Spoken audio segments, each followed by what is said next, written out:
ಎಷ್ಟು ಉದ್ದ ಐತಿ ಅಂತಂದು ಅಳತಿ ತಗೋಬೇಕು. 10 ಇಂಚ್ ಐತಿ, 10 ಇಂಚ್ ಉದ್ದ.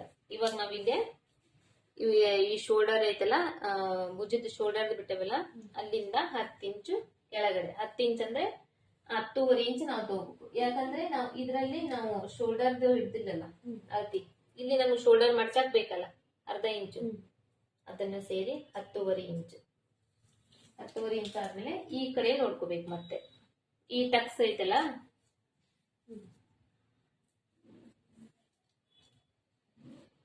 ಈ ಟಕ್ಸು ಈ ಕಡೆ ಸೈಡ್, ಉಕ್ಸ್ ಪಟ್ಟಿ ಕಡೆ ಸೈಡು, ಇಲ್ಲಿಂದ ಎಷ್ಟ್ ಐತಿ ಅನ್ನೋದು ನೋಡ್ಕೋಬೇಕು.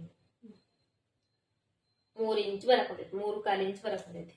ಇದನ್ನ ಇಲ್ಲಿಂದ 3.25 ಇಂಚು ಇದ್ರೊಳಗೆ ಎಷ್ಟೈತಿ ಅಷ್ಟು, ಅಂದ್ರೆ ಅದು ಫೋಲ್ಡಿಂಗ್ ಈಗ ಅದಕ್ಕೆ ಇದಕ್ಕೆ ಹೋಗಿರ್ತೈತಲ್ಲ, ಈಗ ಕರೆಕ್ಟ್ ಆಗಿ ಅಂದ್ರೆ 3.25-4 ಇಂಚ್ ಬರ್ತೈತಿ. ಇದು ಕರೆಕ್ಟ್ ಬಂದೈತಿ. ಇವಾಗ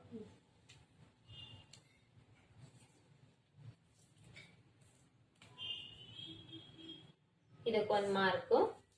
ಇವಾಗ ಮಿಡಿಲ್ದು ಟಕ್ಸಿಂದ ಐತಲ್ಲ, ಆ ಟಕ್ಸಿಂದ ಎಷ್ಟು ಉದ್ದ ಐತೆ ಅನ್ನೋದು ಅಳತಿ ತಗೊಂಡ್ರಿ. ಅದು 10 ಇಂಚ್ ಇತ್ತು ನಿಮ್ದು ಬ್ಲೌಸ್ ನೊಳಗ, ನಾನು 10.5 ಇಂಚ್ ತಗೊಂಡೆ. ಯಾಕಂದ್ರೆ ಅದ್ರೊಳಗ ಶೋಲ್ಡರ್ದು ಫೋಲ್ಡಿಂಗ್ ಇಂದ ಅರ್ಧ ಇಂಚ್ ಬಿಟ್ಟಿದ್ವಲ್ಲ ನಾವು, ಅದನ್ನು ಸೇರಿ ನಾ 10.5 ಇಂಚ್ ತಗೊಂಡೆ. ಮತ್ತೆ ಈ ಕಡೆ ಸೈಡ್ ಇಂದ ಎಷ್ಟ್ ಇಂಚ್ ಇತ್ತು ಅಂತ ನೋಡ್ಕೊಂಡ್ವಿ. ಅದ್ರೊಳಗ 3.25 ಇಂಚ್ ಬಂತು. ಬಟ್ ಅದ್ರ ಒಳಗಡೆ ಮಡ್ಸಕ್ ಹೋಗಿರ್ತೈತಲ್ಲ, ಅದು ಒಂದ್ ಅರ್ಧ ಇಂಚ್ ಸೇರ್ಕೊಂಡು 4 ಇಂಚ್ ನಾನು ಟೋಟಲ್ ಆಗಿ ಇಲ್ಲಿ ತಗೊಂಡೆ. ಅರ್ಥ ಆಯ್ತಾ? ಮತ್ತೆ ಇಲ್ಲಿಂದ ಈ ಕೆಳಗೆ ಈ ಉಕ್ಸ್ ಇದು ಐತಲ್ಲ ಟಕ್ಸ್, ಇದು ಎಷ್ಟು ಉದ್ದ ಐತೆ ಅನ್ನೋದು ನೋಡ್ಕೋಬೇಕು. ನೀವು ಬ್ಲೌಸ್ ಒಳಗೆ ಅಳತಿ ತಗೊಂಡ್ ಹೊಲಿತೀನಿ ಅಂದ್ರೆ ಯಾವ ತರ ನೋಡ್ಕೋಬೇಕು ಅನ್ನೋದು ಇವತ್ತು ಹೇಳ್ಕೊಡಕೊಂತೇನೆ ನಾನು.